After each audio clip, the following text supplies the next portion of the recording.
wind, water, fire, earth.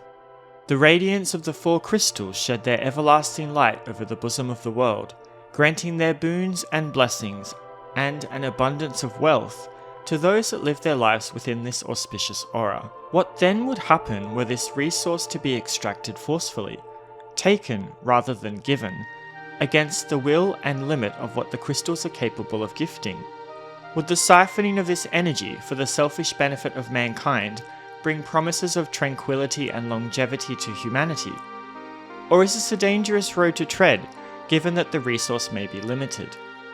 When cracks begin to mar the complexion of the surface of the crystals, would humankind stop to consider that their actions may have consequences, or continue their course on a road to perceived prosperity? Today's game, Final Fantasy V, examines these themes within a narrative spanning two worlds and a void beyond. Final Fantasy V was first released in Japan on the Super Famicon in 1992. Unfortunately, there it remained until a re-release on the Sony PlayStation across the span of 1998 to 2002, where it eventually even reached the far shores of PAL territories. The game has also been re-released onto the Game Boy Advance between 2006 and 2007, iOS and Android worldwide in 2013, for Microsoft Windows in 2015, and was finally remade again as part of the Pixel Remaster series for the PC and mobile devices in 2021, with console release in 2023. Of all the Final Fantasy titles, I feel that this one is the least talked about, as it is often overshadowed by the games that directly preceded it on the Super Nintendo. For the purposes of this review, I played the version that appeared in the Final Fantasy Anthology collection for the Sony PlayStation. I understand that this version has its faults, however this is the version that I decided I wanted to play, and my opinion will be based on my recent experiences with it. Our fifth fantasy opens with an interesting premise. With concern for the state of the weather, the King of Tycoon flies off to the Wind Shrine to investigate. What he discovers heralds disaster for the world as the wind crystal shatters, siphoning the eddies and squalls from the environment and absorbing the world's breath until there is nothing left but stillness and dead air. We are then introduced to Bartz, a wanderer who is camping in a wooded glade with his chocobo friend Boko. Suddenly, a meteorite appears, crashing to the earth. As Bartz is not one to turn away from adventure, he quickly extinguishes his campfire and sets off to see what all the ruckus is about. Upon reaching the crash site, Bartz encounters a group of goblins attempting to kidnap a girl. Rescuing her, he learns that her purpose is to get to the Wind Shrine to determine the cause of the cessation of the wind. Before they can leave, an old amnesiac man appears, implanting himself into the party and identifying himself as Galuf. Despite the fact that he doesn't remember why he's here, he feels very strongly that his purpose lies within the Wind Shrine. Bartz, however, is keen to enjoy his wanderer's life, declining the party's invitation. He later stumbles upon them when attempting to traverse a canyon during an earthquake. Together, the three make their way through a cave, where they encounter the leader of a band of pirates, Faris, who has a ship that can glide along the ocean's surface without the aid of the wind. With this advent, the party eventually reach the Wind Shrine. At the tower's peak, they discover the shattered crystal and are entrusted the task of preventing the same thing happening to the other crystals of the world. The premise of the story and opening hours gave me a sense that there was going to be a big adventure on the horizon, but I am not sure that what I experienced is quite what I was anticipating, and the delivery left a little to be desired, though let's look into that a little bit more later. This game returns us to a static party, as opposed to the rotating one that we experienced in Final Fantasy IV. One would expect that this would mean that there are more opportunities to tell a concise and considered story, however I don't feel that this was the case. We are introduced to most of the cast early on, with few changes to the party makeup, and still the characters felt flat and one-dimensional. During the adventure, whilst the group experiences many events that would give them the ability to grow and reflect on their character and motivations, I never felt that they really changed beyond their archetypes.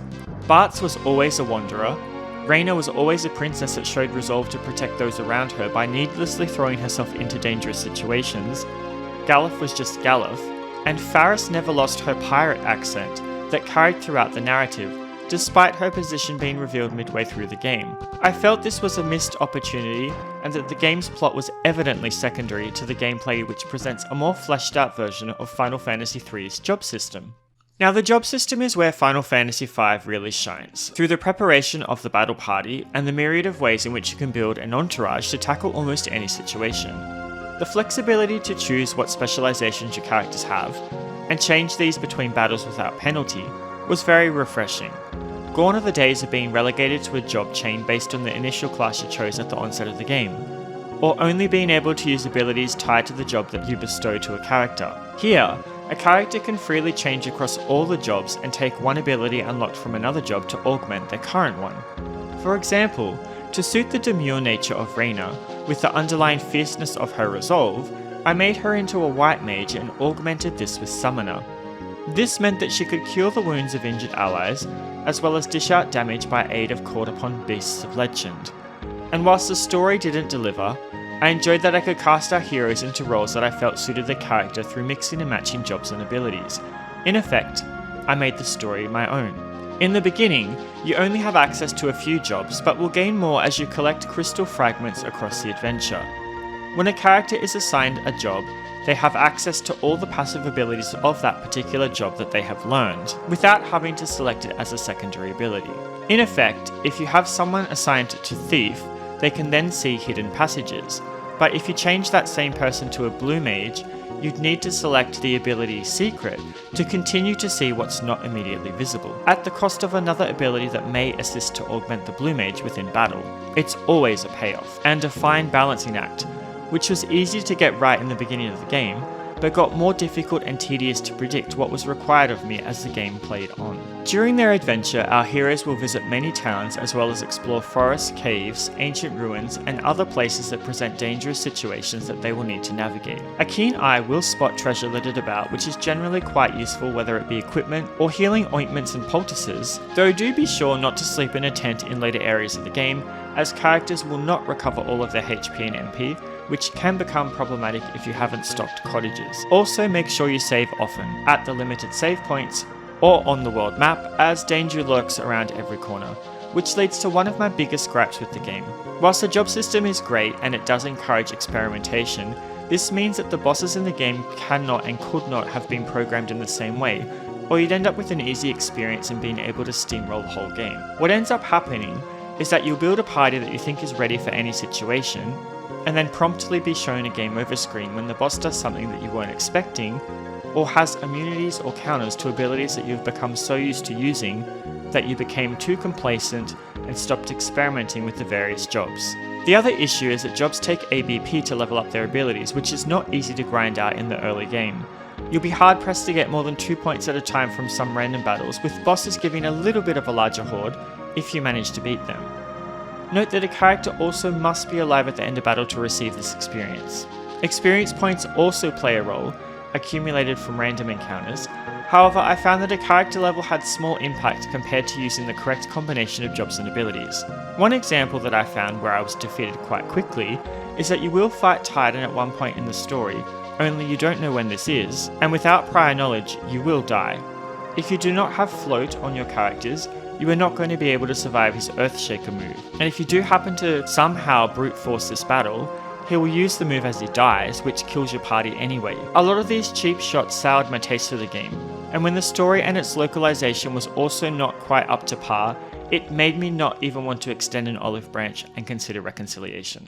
This leads me to a major disappointment that I had with the game. Generally speaking, with some exceptions, Square is pretty good with their localization efforts, creating moving and empathetic stories and characters from its Japanese source. I am not sure what happened in this case, but the localization of Final Fantasy V for the Sony PlayStation is absolutely atrocious.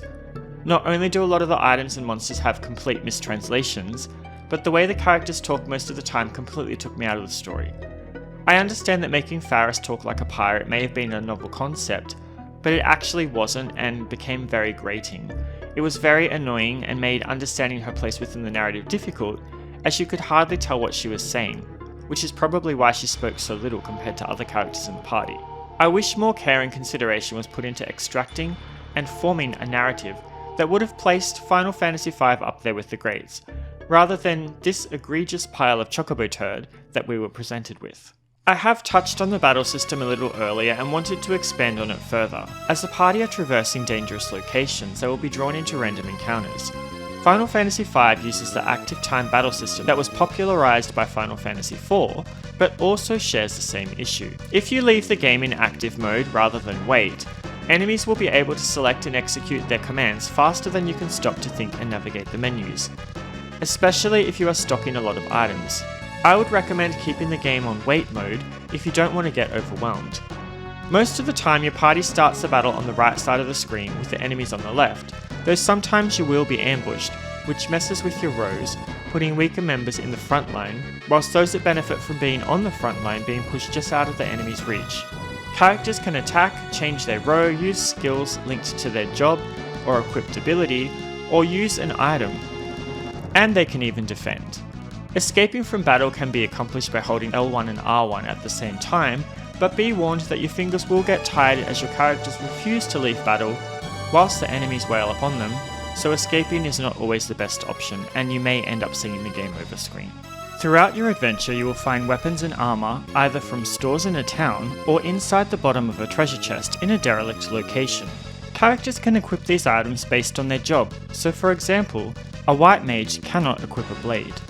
Magic spells are also mostly purchased from stores, so make sure you buy the ones you need before setting out. Hidden away in a sealed castle are also 12 legendary weapons that were said to have been used by heroes of old to seal away an ancient evil. Each one is unique, with a hidden ability and affinity that the menu never deigns to advise you of. Also, when you switch up jobs, you need to be mindful that you will be taken to the equipment screen directly after making any changes, and the game will automatically optimize your equipment. Oftentimes, this resulted in my characters being equipped with items that imparted debuffs at the cost of superior strength or protection, which was not always optimal if you forgot you needed to manually adjust this before stepping into a battle. When you are not looking for the next crystal to protect, there are other activities that you can undertake, like seeking out rare spells, summon beasts, and a couple of optional dungeons. There wasn't anything that particularly stood out to me, other than playing a piano in each new town that you found, gradually becoming better, and eventually learning a new song for the bard job, which says a lot if that's the only thing that really excited me. In the final dungeon, there is a section of the void where you need to navigate a narrow corridor to avoid getting into battle with a mechanical enemy. This thing is called a mega, a mechanical monstrosity that the shifting nature of the void called into existence for its first appearance in a Final Fantasy title. Touch it at risk of your death and your perception of reality being bent.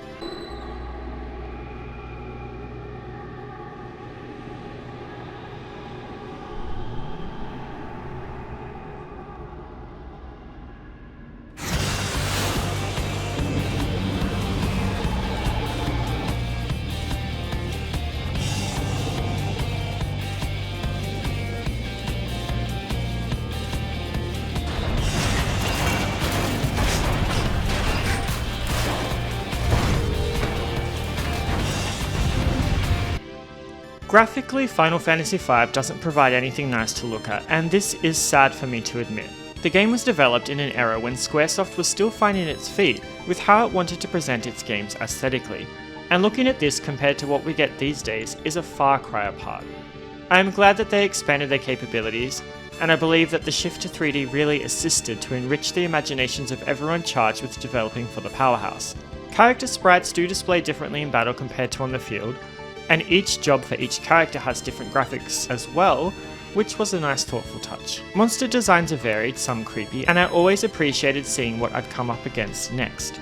For this version of the game, a CGI cutscene was created as an introduction that leans heavily into Amano's art style. It's a bit more eventful and related to the game content than the cutscene that Final Fantasy has, but I felt that it could have given us just a little bit more.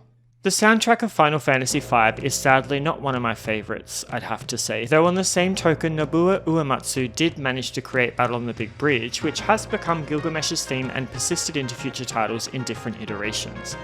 The tracks generally are great for the areas that they are in, and I love how elements of the final theme of the Void is lifted into part of the High Winds theme in Final Fantasy VII, and also how the desert theme features as Kuja's theme in Final Fantasy IX.